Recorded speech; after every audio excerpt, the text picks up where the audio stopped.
नमस्कार दोस्तों, आज हम तीसरे चक्र पे बात करने के लिए सोचा है। आप इस डायग्राम में हम देख सकते हैं, ये तीसरा चक्र है।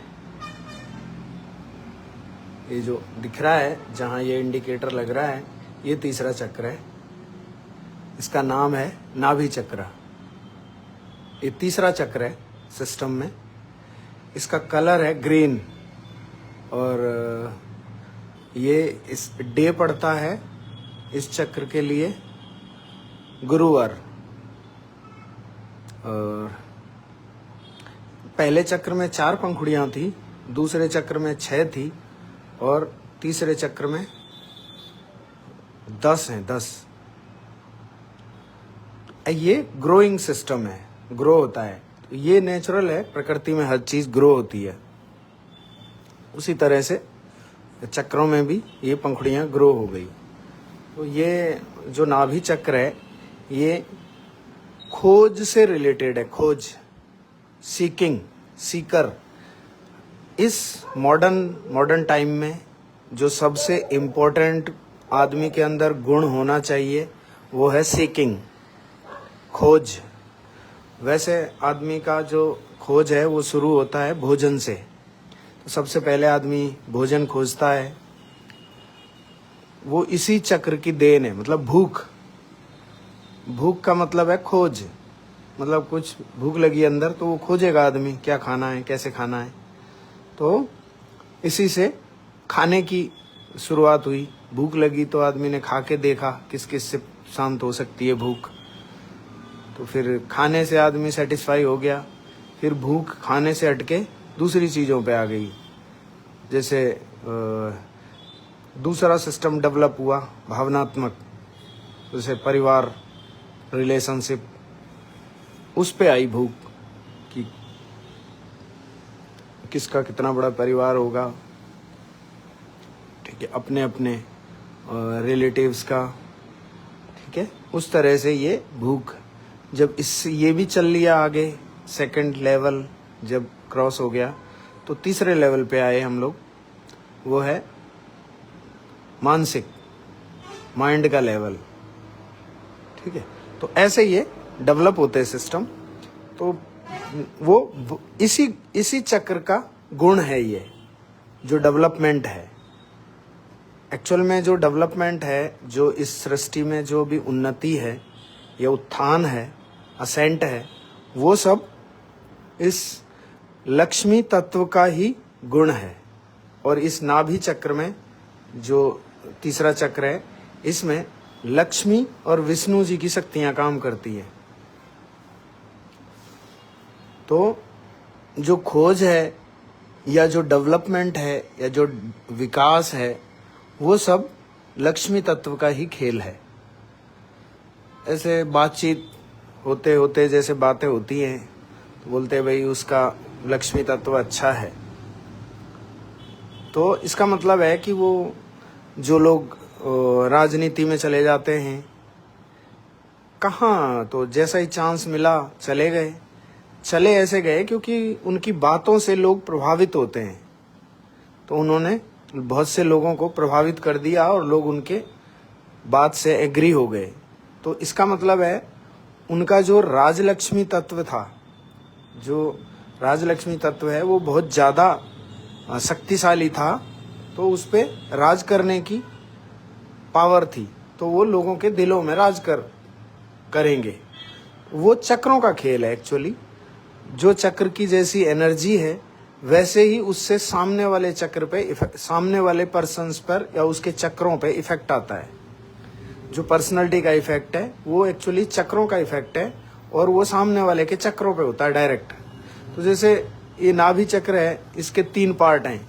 ये सेंटर है, ये लेफ्ट है और ये राइट है। तो राइट जो पार्ट है इसका, वो राजलक्ष्मी तत्व से रिलेटेड है और जो लेफ्ट वाला है वो ग्रह लक्ष्मी तत्व से रिलेटेड है। तो जो ग्रह लक्ष्मी है वो घर के इंटरनल काम देखती हैं, वो लेडीजों से रिलेटेड है। जो लेडीज हैं उनका ये गृह लक्ष्मी तत्व ठीक होना चाहिए तो वो घर की पूरी स्थिति को संभाल सकती हैं।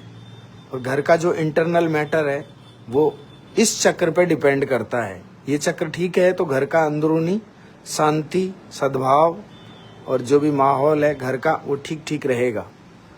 और अगर ये डिस्टर्ब हुआ तो घर में पूरा क्लेश, अशांति और परेशानी होगी। उसी तरह से ये जो चक्र है राइट साइड वाला जो राजलक्ष्मी चक्र है, तो ये ज़्यादातर ये आदमियों से रिलेटेड है। आदमी एक्चुअली राजलक्ष्मी तत्व से ज़्यादा प्रभावित होते हैं। तो कोई भी जो लेडीज भी होती है जिसका भी राजलक्ष्मी तत्व ज़्यादा काम करता है तो वो भी पॉलिटिशियन बन सकती है या बहुत से लोगों के दिलों में राज कर सकती है, लोगों को प्रभावित कर सकती है अपनी बातों से, इम्प्रेस कर सकते हैं तो पॉलिटिक्स में जा सकते हैं, तो चुनाव जीत सकते हैं। उस तरह से ये इस चक्र की कार्यप्रणाली के अंडर में आता है। वैसे तो ज़्यादातर चीज़ें यहीं से आती हैं। ये जो दूसरा चक्र है ये इसके चारों साइड चक्कर लगाता है। दूसरा चक्र तीसरे चक्कर के चारों साइड में चक्कर लगाता है, राउंड लगाता है। तो जो एरिया बनता है ये, इसको भवसागर कहते हैं। सब ये भवसागर है क्योंकि ये गोल है।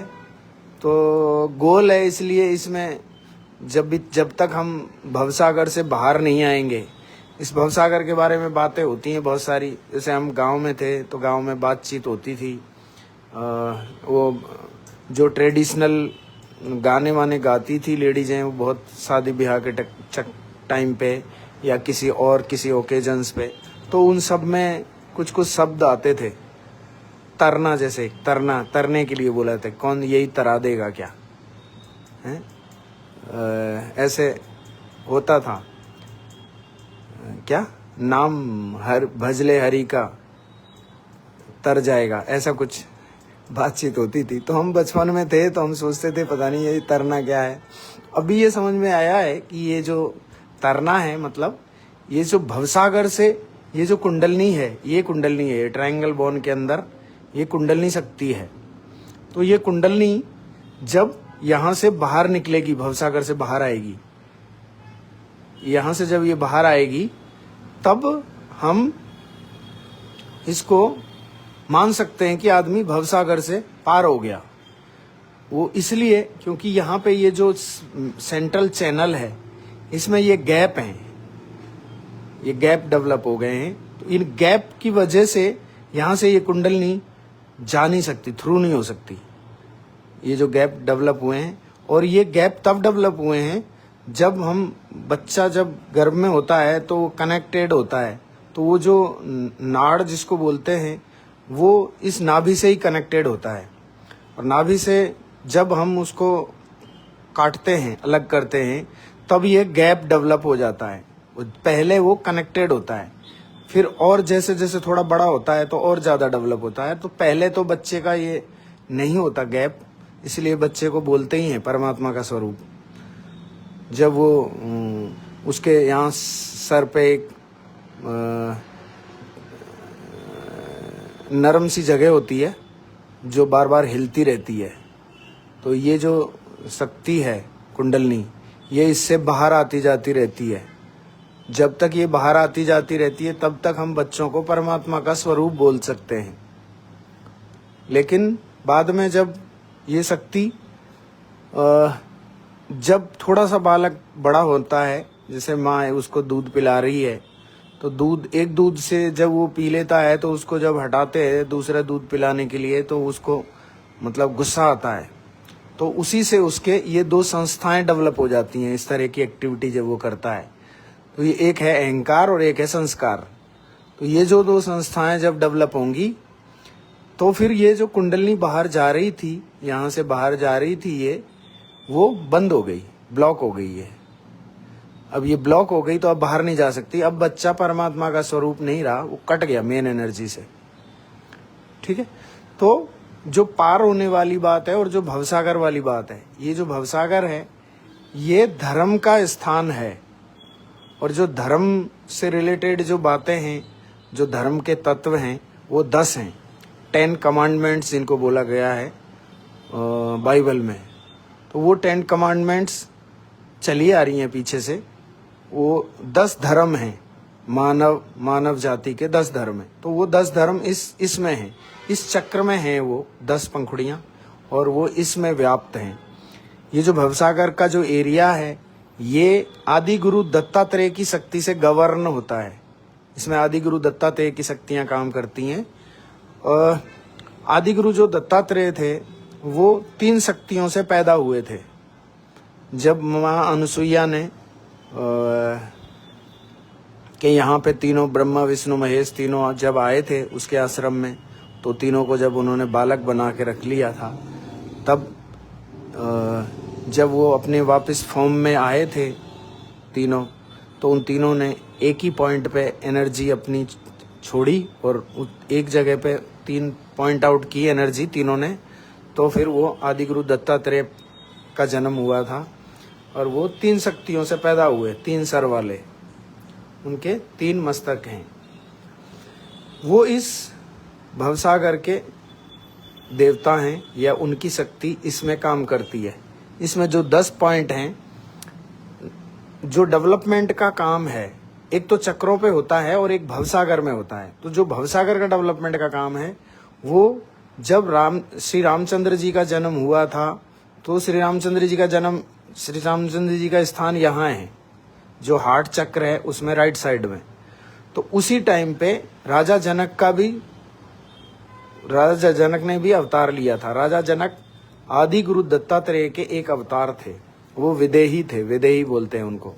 तो वो आत्म साक्षात्कारी थे और गुरु थे। उन्होंने नचिकेता को आत्म साक्षात्कार दिया था। तो उस टाइम पे पहला चक्र, इसमें से 10 पॉइंटों में से जो पहला पॉइंट था उसको डेवलप या उन्नत किया राजा जनक ने। तो ऐसे ही इसके 10 अवतार आ चुके आदि गुरु दत्तात्रेय के इस भवसागर को डेवलप करने के लिए। सबसे पहले थे राजा जनक, दूसरे से लाओ त्से, मोजेज, सुक्रेट, इब्राहिम,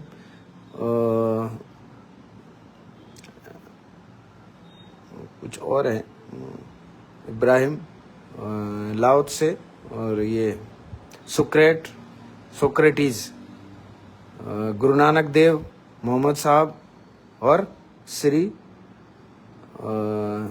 शिरडी साईं बाबा। ये सब 10 आदि गुरु दत्तात्रेय के अवतार थे। तो ये जो आए, एक एक ने इन 10 तत्वों को डेवलप कर दिया, उन्नत कर दिया। तो अब कुंडलनी इस भवसागर से जब पार होगी, तो जो गुरु तत्व है मानव के अंदर, उसके भवसागर में, वो उसका गुरु तत्व जागृत हो जाता है और वो स्वयं का गुरु बन जाता है। उसको अभी गुरु की ज्यादा जरूरत नहीं है, वो स्वयं का गुरु बन सकता है, उसका गुरु तत्व जागृत हो सकता है, बशर्ते उसकी कुंडलनी जागृत होकर यहाँ से बाहर आ जाए। जैसे ही ये कुंडलनी यहाँ से बाहर आएगी जागृत होके, ये भवसागर जागृत होगा और उसका गुरु तत्व जागृत हो जाएगा, और उनको स्वयं के गुरु बन जाएंगे। ये अभी ऐसा सिस्टम डेवलप हो चुका है। इस चक्र का जो नाभि चक्र है, इसका बीज मंत्र है राम, और यहाँ पे लक्ष्मी और विष्णु की शक्ति काम करती है। जो लक्ष्मी और विष्णु की शक्ति काम करती है, उसी विष्णु ने अवतार लिया रामचंद्र जी के रूप में, तो उनका यहाँ पे नाम रखा श्री राम। तो ऐसे गाया जाता है, कोई भजन गाते हैं, राम से बड़ा राम का नाम, राम से बड़ा राम का नाम। तो क्योंकि बीज मंत्र है यहाँ श्री विष्णु और विष्णु जी का, इसलिए रामचंद्र जी से वो बड़ा है, क्योंकि रामचंद्र जी विष्णु के ही अवतार थे। ये था नाभि चक्र, ज्यादातर हमारे डाइजेशन सिस्टम को देखता है, और डाइजेशन सिस्टम तो मेन है, भूख खोज, और भूख नहीं होगी तो आदमी उन्नति नहीं करेगा, खोजेगा नहीं तो वो कुछ नहीं करेगा, सोया रहेगा। इसलिए भूख बहुत जरूरी है, उसमें इस सब का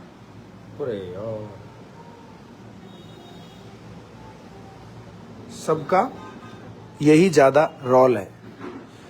आज के लिए अभी इतना ही। जो भाई भी इंटरेस्ट ले रहे हैं उनका धन्यवाद।